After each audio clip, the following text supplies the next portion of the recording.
Around the world have seen the images from the streets of Brazil. Millions of demonstrators for and against the president in dozens of cities in the biggest political protests in the country's history. But what is the real story? Is it really about corruption and the rampant money laundering of those involved in the Petrobras scandal? Because if it is, then how is the main opposition party, many of whose own members have been implicated, in a position to impeach President Dilma Rousseff? Or is this the story of an out-and-out political power struggle? And how much of it is being driven by Brazilian media barons who are conservative and whose ideological hostility to Rousseff's Workers' Party, the PT, is no secret? Brazil's most influential broadcast and print outlets like Globo, Abril, and Folha are media powerhouses owned by a handful of the country's richest families.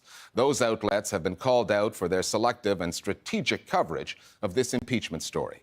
And they've been accused of trying to use the corruption scandal to unseat a government that 50 million Brazilians voted for less than 2 years ago. In an attempt to change the narrative, President Rousseff held a private media briefing with journalists from major international outlets, letting them know that there's more to this story and its coverage than meets the eye. But with Parliament already having voted to impeach her and the bulk of domestic media coverage still working against her, the president has a huge mountain to climb. Our starting point this week is the capital, Brasilia.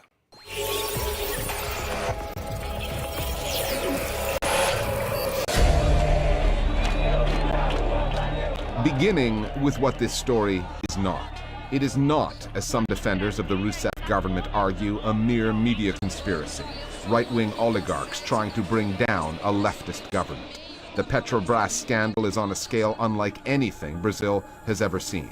$1.7 billion worth of bribes paid, that we know about. 179 people charged, 93 convictions, adding up to sentences totaling nearly 1,000 years of jail time.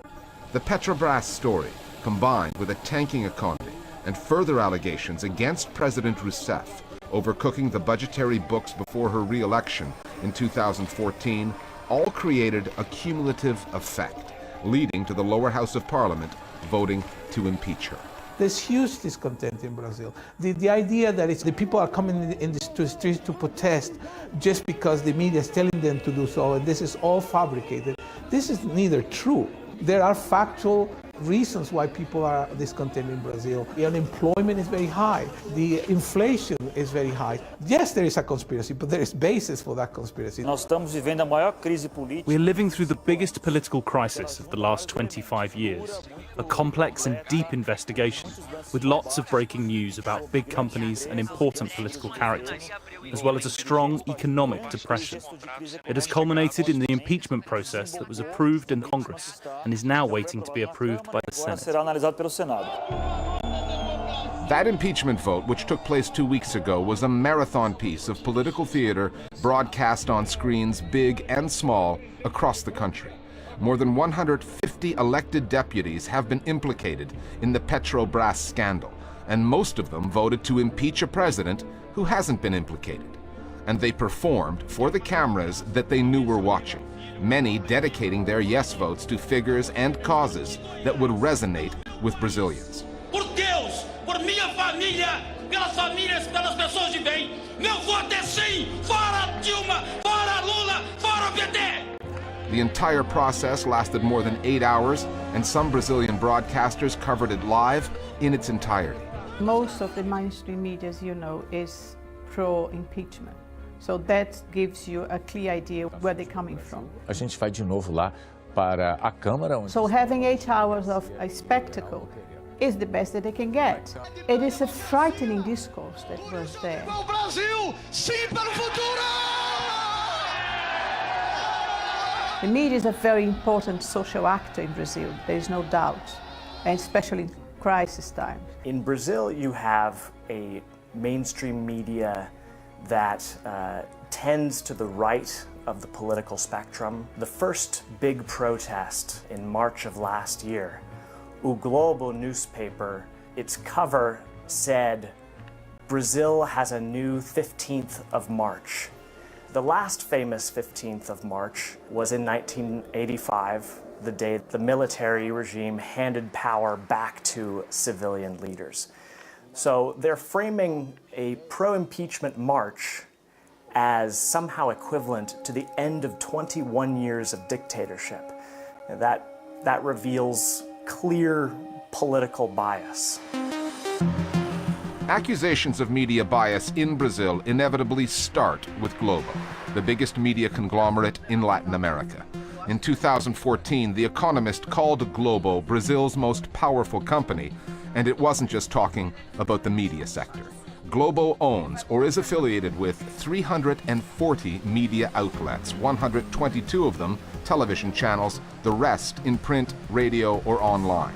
Its nightly national newscast, Jornal Nacional, is watched by more than 90 million people. No other broadcast comes close in ratings or influence. And Globo has a history of conservative politics trumping its journalism, notably its support of Brazil's military dictatorship between 1964 and 1985.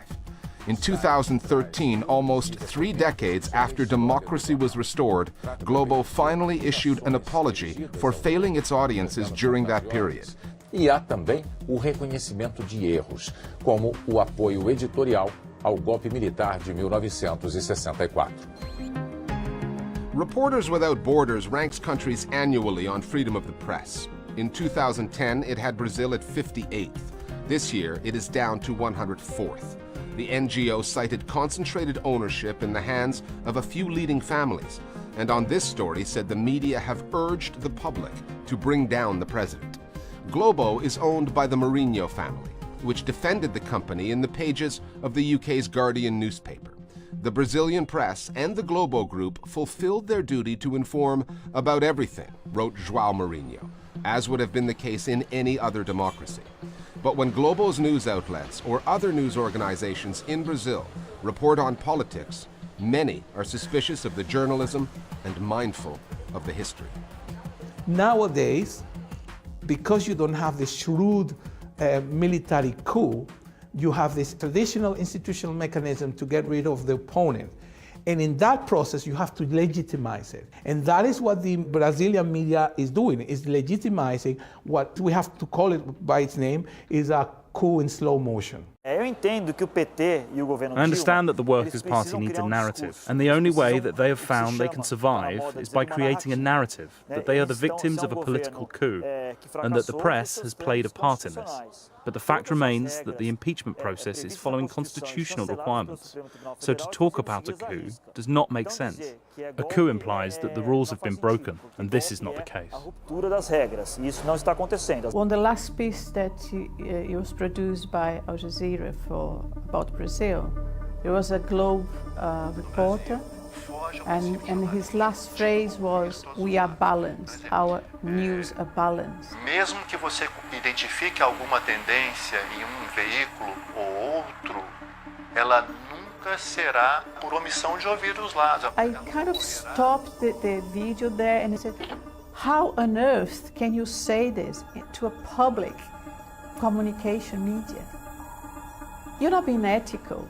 Between the argument that Global and these other news organizations are just coldly, neutrally reporting on the facts, on the one hand, which is clearly not true, and that they are in league to overthrow the government, on the other hand, is an enormous distance, and the truth is in the middle of that. There are some Brazilian news outlets that bring something different to the table. Media Ninja is a collective of citizen journalists that got its start in 2013 during the first wave of protests against Rousseff's government. It now has more than 630,000 followers on Facebook and publishes in 7 languages. The name Ninja is a Portuguese language acronym for Independent Narratives, Journalism, and Action. Agência Pública is a non-profit investigative journalism organization based in São Paulo whose reporting is often republished by other outlets, including Al Jazeera. It belongs to the public, and its stories often look at the defense of human rights or violence by agents of the state. Pública practices transparency. Its website includes details on how it's funded and who its partners are.